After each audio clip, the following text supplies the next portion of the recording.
Okay. 8.3 trig functions of any angle. Our central question is how can you use x and y coordinates to define the trigonometric functions of any angle? Remember our trig functions, yes? Yes. Yes, we made those little flip charts. What are our 6 trig functions? Ka, sa, so. Yes, so they are sine, cosine, tangent, and then I have my inverses, which are cosecant, secant, cotangent. So we're going to be writing those 6 trig functions again today, but instead of looking at a triangle with its 3 sides, we're going to be looking at a point on a grid. So we're going to be using x, y coordinates, and I'll show you guys how this works. Do I have someone who's nice enough to read this general definition for me? Let theta be an angle in the standard position, and let x and y be the point where the terminal side of beta intersects the circle x squared plus y squared plus r squared, where equals are 20. The 6 trigonometric functions of beta are defined as shown. Awesome, thank you. So let's say that I've got this coordinate grid, and on this coordinate grid, let's say that I've got a circle. Circle. Is that even? It's pretty even, right? So let's say I have this circle, and on this circle, I have a point that exists. So let's say that right about here, there's a point on this circle. We can call this x, comma, y. Does that make sense? So we have a point on this circle, and that point is going to be where our terminal side of our angle is going to be, or the end of my angle. Meaning it'll open up something like this. And my angle measure is this guy right here. So this is my theta. Does that make sense? So we have a point on this circle, and it's creating this angle. And our angle measure, again, from standard position, is always going to start on the right side of my coordinate plane. And what we can do with this is we can figure out what our 6 trig ratios are. Because what we've kind of created here is if I draw a straight line down from this point, I have a right triangle. Cool, right?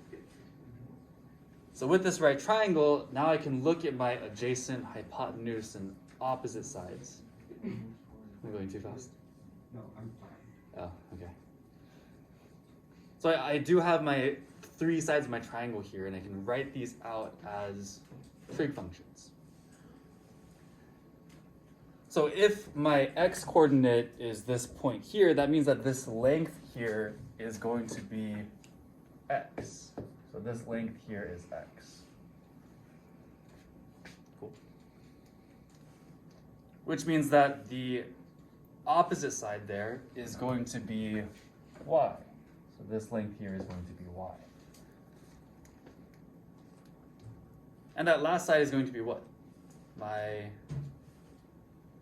longest side of my triangle is the hypotenuse. So the hypotenuse is going to be this part here, which is also the radius of my circle. Does that make sense? So the radius of our circle makes up the hypotenuse of this triangle. And if I have our reference angle down here, let's say that this is our reference angle, then we have our opposite, which is y, our adjacent is x, and our hypotenuse is r.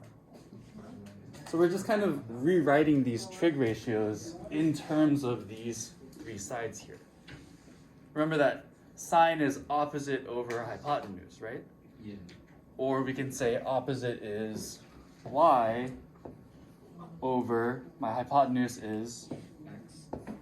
No, r, my radius, right? So my sine would be y over r. Cosine is adjacent over hypotenuse, or that would be X over? x over r. And the next one would be X over Y. Yeah, the tangent is opposite over adjacent, so it would be Y over X. y over x.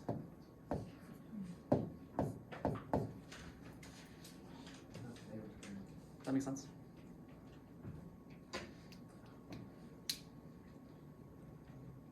So once we have our x value, our y value, and our radius, we can write all these trig functions. And the nice thing about our inverses is we can just kind of flip these upside down. We don't really have to look back at our triangle at all. So my cosecant would just be the inverse here. We'll just flip these guys, and it would give us r over y. Secant would be Y over? Oh, R over X. r over x, right? And cotangent would be X over x over y. Does that make sense? Yeah. Questions on this? Not bad, right? Obviously, this always makes a little bit more sense when I give you guys an example with numbers. So let's look at an example with some actual numbers. Let me know if you need a little bit more time to copy this stuff down. All good. Okay. So take a look at example number 1. I'm going to zoom out just a bit so we can see those trig ratios still while I'm working on this example. Our example says, let -4, 3 be a point on the terminal side of an angle theta in standard position. Evaluate the 6 trig functions of theta. So this looks almost identical to what I drew up here, but we're given the actual point, -4, 3. So what's our x value here? X is -4. We know that because that's the x coordinate of our point. So y is going to be 3, which is our y coordinate. Easy stuff, right? Do I know what my radius is? They haven't given me any information on the radius, right? Or the hypotenuse. Can I find the hypotenuse of a right triangle? Yeah, we can use a squared plus b squared equals c squared. So my Pythagorean theorem lets me find my missing side here. Again, this is going to be 4 units, -4 units long. This is going to be 3 units long. So using a squared plus b squared will give us that hypotenuse, right? So if I do -4 squared plus 3 squared equals c squared, what does that give me?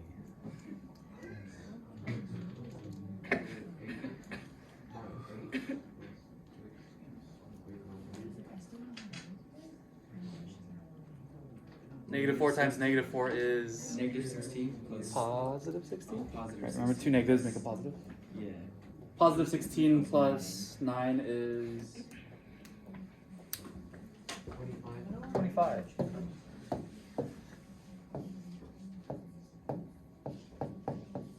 And how do I find c? Square root. So c is equal to 5, meaning that my radius here is 5. Not bad? This is all stuff we've done before, right? Do I need to explain this a little bit more, or are we good on this? Good. All right.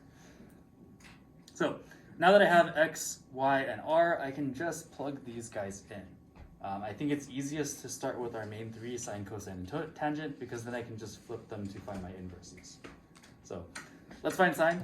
Sine is going to be y over r. So sine theta is, y is 3, and r is 5. So my sine theta is 3 over 5. Can I reduce this? Nope, so I can keep it as is. Cosine theta is going to be x over r, which would be -4 over 5.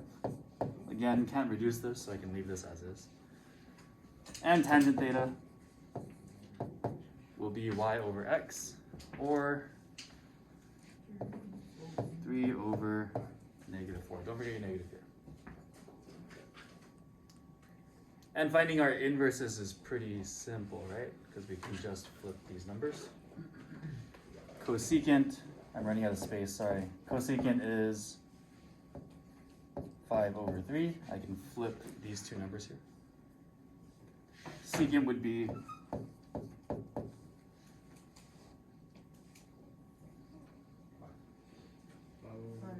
5/-4. And cotangent is -4/3. Not bad. Questions on this? Yes. Yes.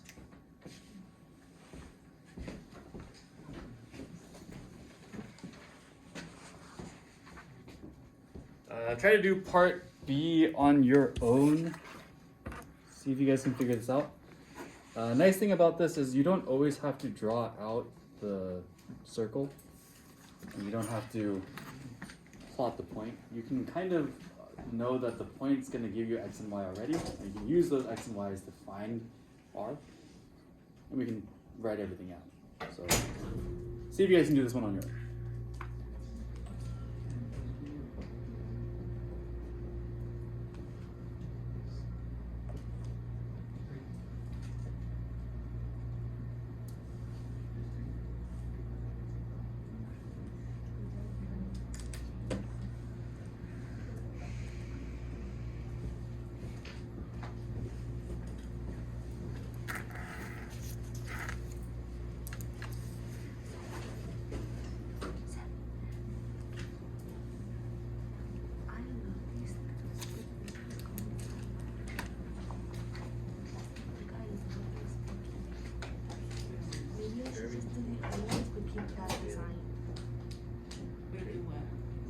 Do the other nails that I showed you, but keep that on the pinky.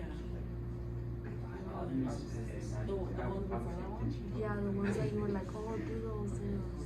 Oh, these ones.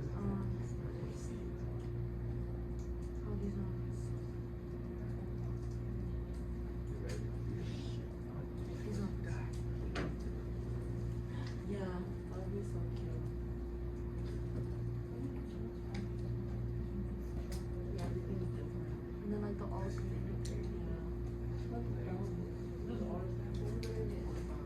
What is a thumb? What the fuck is a thumb?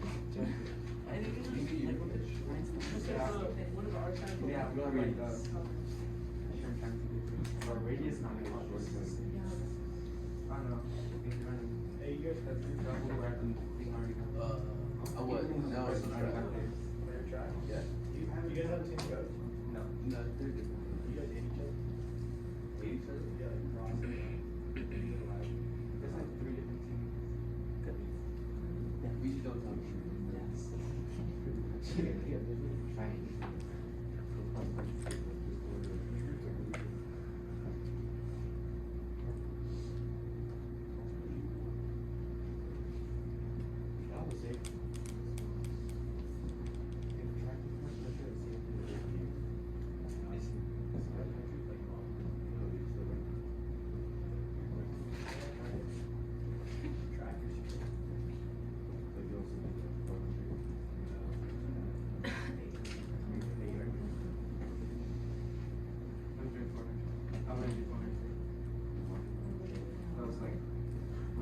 Alright, calling on all the people that are waiting on me. So let's do this. If I saw that you had nothing written on your paper, I will be calling on you, so make sure you are paying attention. Let's start with Domani. Domani, what's my x value here? What's my x value? X value is 8. Adrian, what's my y value? -6. Justin, do I know what my hypotenuse is? Negative. Thank you. Justin, do I know my r value?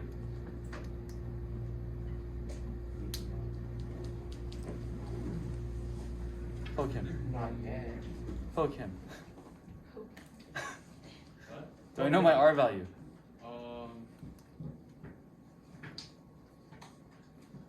Yeah. Are you sure? Yes. How'd you get 10?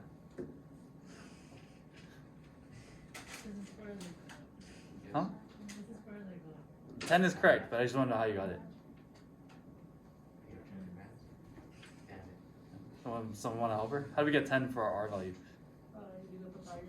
Pythagorean theorem. A squared plus b squared equals c squared. Or I can take my side length, square it, plus my other side length, square it, and then find the square root of that. So I can do 8 squared plus negative 6 squared equals c squared. That makes sense. So Jose, what is 8 squared? 8 times 8 is 64. What is negative 6 squared? So yeah. What do I get if I add these guys together? Easy. 100. 100.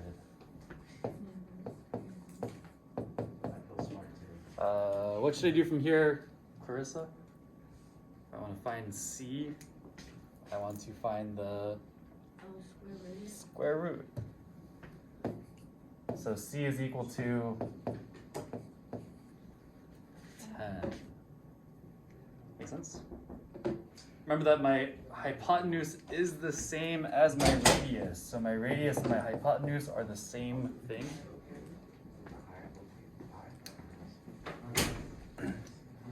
And I want to write out my trig functions now.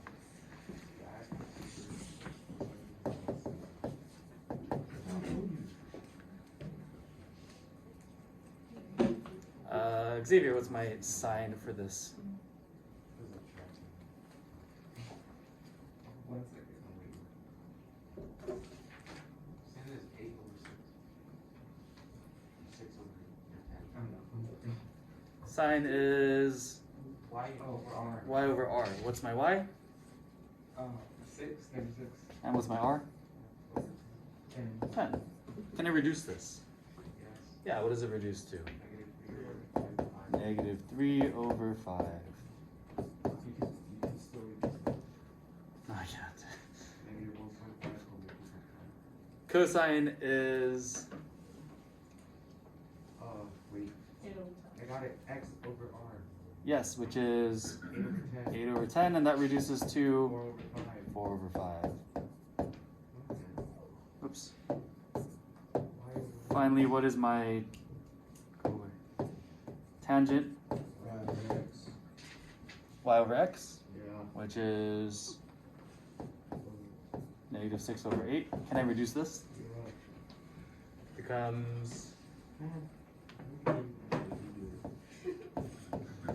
negative 3 over 4. Questions on this? No. Not bad, right? No. Fairly simple. All we need to do is find our hypotenuse and plug these guys in. So if I want to find the inverses, what do I do with these? Flip. So what is my cosecant here? 5 over negative 3. 5 over negative 3. What's my secant? 5 over 4. And my cotangent? 4 over negative 3. Not bad. Questions? You guys want to do one more, or do you want to call it a day? Call it a day. Of course. One thing that I want to mention before I let you guys work on today's assignment. Right now, all of our radiuses came out to whole numbers. We had perfect square roots, which was nice. Occasionally, we won't get that. So if we get something like r is equal to the square root of 13, we can keep it in its radical form when we're writing our answer.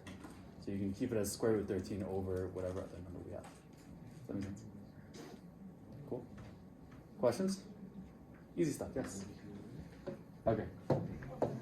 Don't forget to write a summary. You guys can cross out that last example and we will call it a day. And you guys can turn these in because that is the end of these notes.